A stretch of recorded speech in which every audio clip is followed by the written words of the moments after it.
Shalom, selamat pagi. Kita bisa belajar banyak dari kisah mengenai Yusuf yang ada di kitab Kejadian dari pasal 37 sampai dengan pasal 50. Tapi kali ini saya mau baca beberapa ayat di pasal 45. Nah, saya kasih gambaran sedikit. Yusuf itu adalah anak Yakub dari istri yang sangat dia cintai, yaitu Rahel. Yusuf itu lahir ketika Yakub sudah tua, dan dari Rahel itu Yakub punya dua anak, yaitu Yusuf dan Benyamin. Di Kejadian pasal 37 itu diceritakan bagaimana Yusuf bermimpi. Waktu itu dia umurnya 17 tahun, dan dari mimpi itu ditafsirkan dia akan menjadi penguasa, dan abang-abangnya serta orang tuanya akan datang mencari pertolongan, ya, kalau diartikan, ya, karena menyembah dia, kalau kita lihat di Kejadian 37. Tapi kemudian Yusuf dijual oleh abang-abangnya, dan Yusuf kerja awalnya dibeli sebagai budak oleh Potifar, dan dia kerja di rumah Potifar entah beberapa lama, tapi kemudian dia masuk penjara karena difitnah oleh istri Potifar. Nah, di penjara dia ketemu dengan, setelah beberapa saat itu, ya, ada dua orang yang di dalam penjara dan mereka bermimpi, lalu Yusuf mengartikan mimpi mereka. Salah seorang di antara mereka yang bermimpi dan ditafsirkan oleh Yusuf itu kemudian kembali bekerja sebagai kepala juru minuman, ya, yang menyiapkan minuman buat Firaun. Lalu setelah 2 tahun Firaun bermimpi dan gak ada yang bisa mengartikannya. Kemudian Yusuf dipanggil, dan Yusuf memberikan makna dari mimpi Firaun, sekaligus dia memberikan saran tentang menghadapi apa yang akan terjadi yang dialami oleh Mesir, bahkan seluruh dunia, lewat mimpi yang Firaun alami. Nah, kemudian kelaparan terjadi seperti yang ditunjukkan lewat mimpi Firaun. Ada 7 tahun kelimpahan, lalu ada 7 tahun kelaparan. Nah, setelah 2 tahun kelaparan, karena itu melanda seluruh dunia, maka Yakub yang ada di bagian lain, ya, tempat dia tinggal di Kanaan itu, kemudian dia menyuruh anak-anaknya pergi ke Mesir membeli gandum.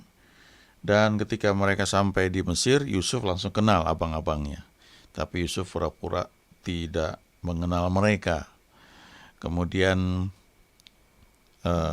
Yusuf tanya mereka dengan detail, dan mereka cerita bahwa mereka 12 bersaudara, tapi yang seorang sudah nggak ada, yang sudah meninggal. Mereka nggak kenal Yusuf.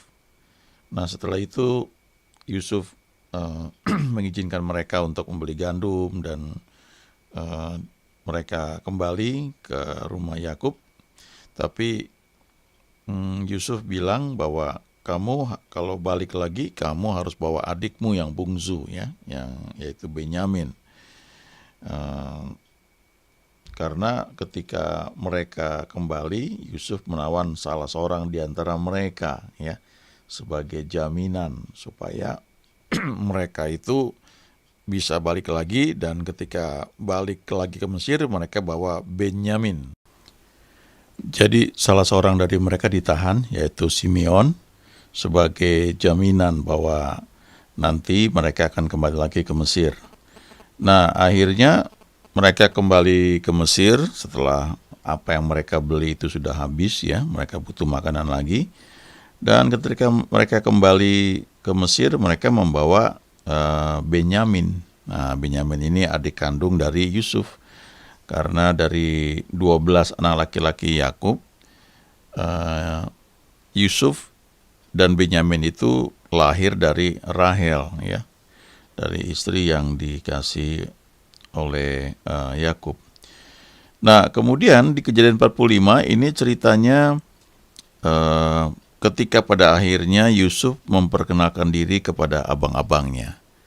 Ya, kalau kita baca di pasal-pasal sebelumnya, bagaimana dia membuat strategi supaya abang-abangnya ini seperti tidak punya alasan, ya, terjebak dan mau nggak mau harus mengizinkan Benyamin tinggal di Mesir, sementara yang lain boleh kembali ke tempat mereka. Tapi abang-abangnya nggak mau, ya, karena sudah diwanti-wanti sama Yakub bahwa Benyamin itu harus kembali lagi, ya, nggak boleh tinggal di Mesir.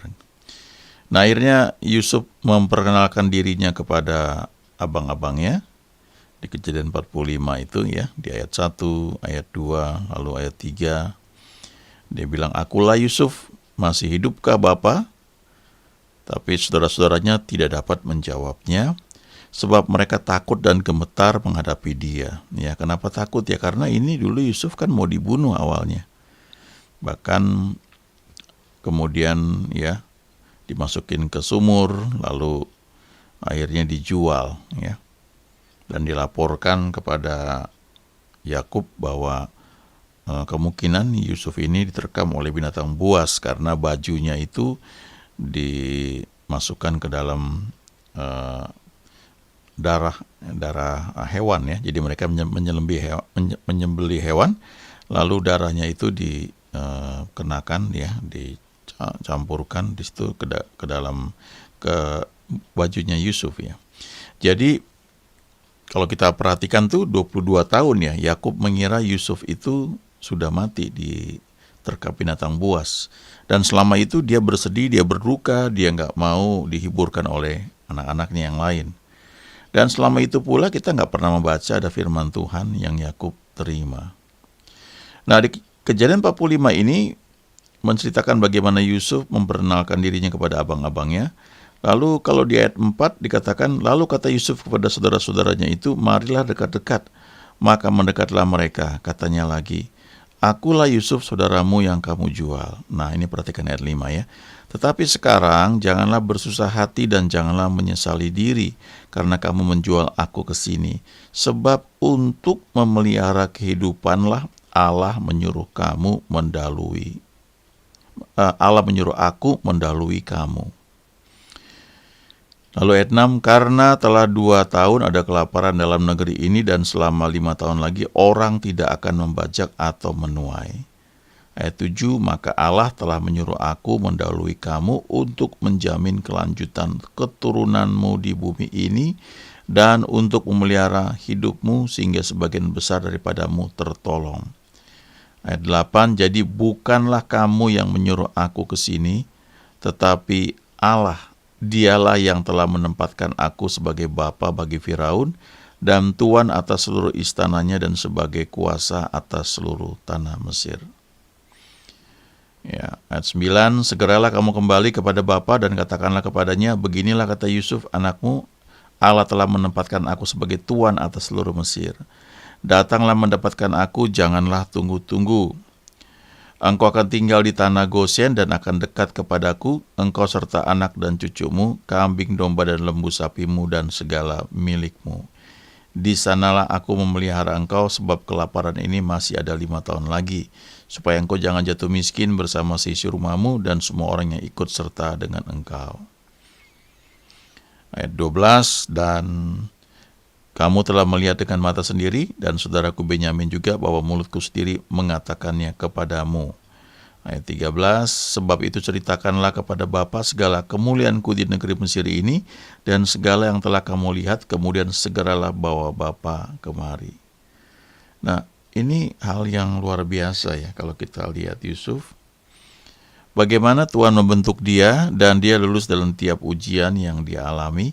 Salah satunya ketika dia bekerja di rumah Potifar. Ya, ketika istri Potifar menggoda dia dan akhirnya dia difitnah, dia masuk penjara. Kita nggak melihat bagaimana Yusuf membela diri. Kita bahkan sampai Yusuf jadi penguasa tidak diceritakan lagi apakah Yusuf itu kemudian melakukan peninjauan perkara, ya, peninjauan kasus dia dulu, dan kemudian istri Potifar dihukum karena telah menyebarkan fitnah. Kita nggak baca itu, ya. Saya percaya Yusuf ini dibentuk Tuhan begitu rupa menjadi orang yang memang akhirnya sangat cocok ya menjadi pemimpin di Mesir. Yusuf itu orang yang akhirnya Tuhan bawa dia untuk melihat gambaran besar.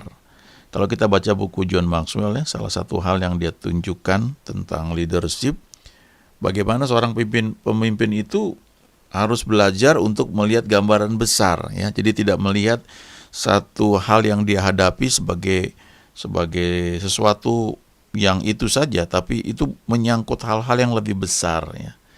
Jadi kayak Yusuf ini, kalau dia hanya melihat ke diri dia sendiri, dia hanya melihat betapa dia ini orang yang malang, dijual oleh abang-abangnya, kemudian dia bekerja di rumah Potifar baik-baik, lalu dia difitnah, dia masuk penjara, dan di penjara pun dia sempat minta tolong kepada kepala juru minuman yang bermimpi, kemudian dia artikan, dan dia bilang kamu akan kembali kepada posisi kamu dahulu, ya bekerja pada Firaun, tapi tolong ingat aku supaya aku bisa keluar dari penjara ini.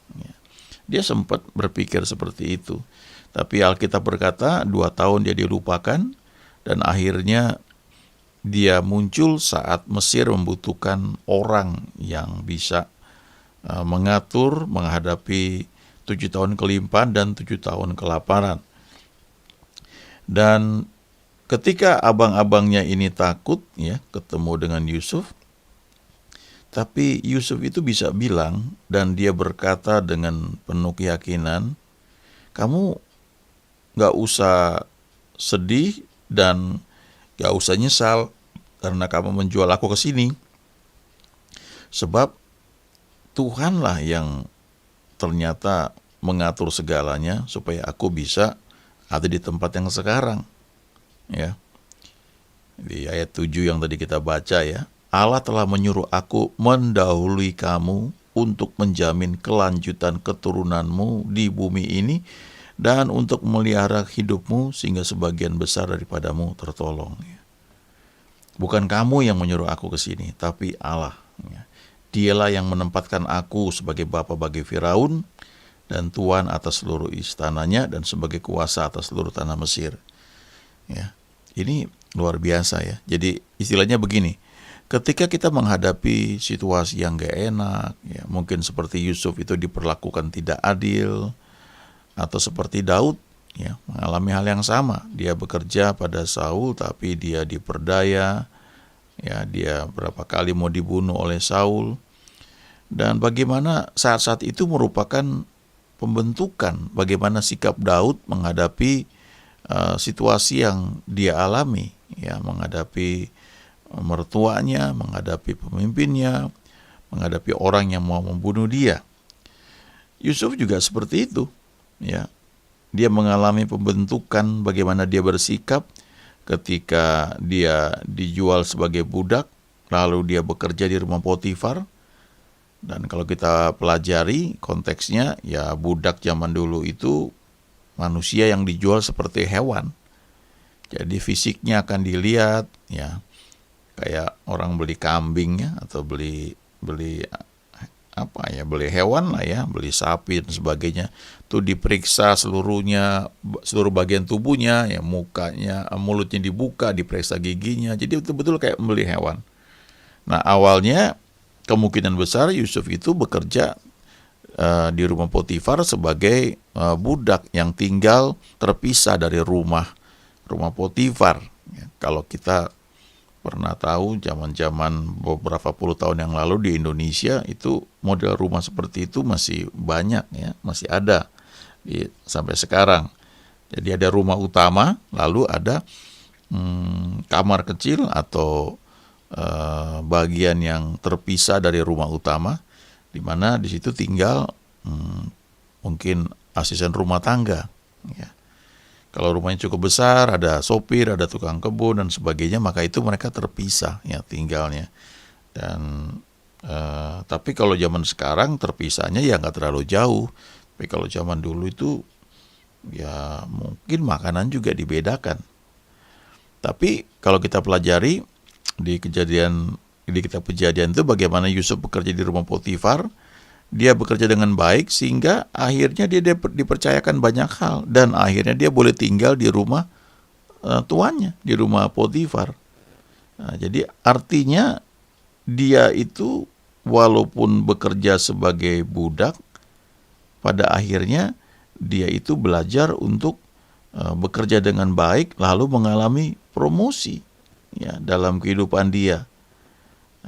Dia bekerja dengan baik sampai akhirnya kalau kita baca itu semua yang ada di rumah Potifar itu dipercayakan kepada Yusuf untuk dikelola, sebab dia menjadi orang yang selalu berhasil dalam pekerjaannya.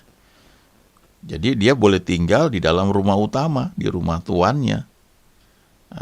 Lalu Potifar juga ngelihat, wah ini bagus nih, dia kerjakan dengan baik, semuanya berhasil. Akhirnya tidak hanya dia tinggal di rumah Potifar, di rumah tuannya, rumah utama itu, tapi juga boleh melayani Potifar. Jadi orang kepercayaan ini ya. Ya barangkali seperti Eliezer ya,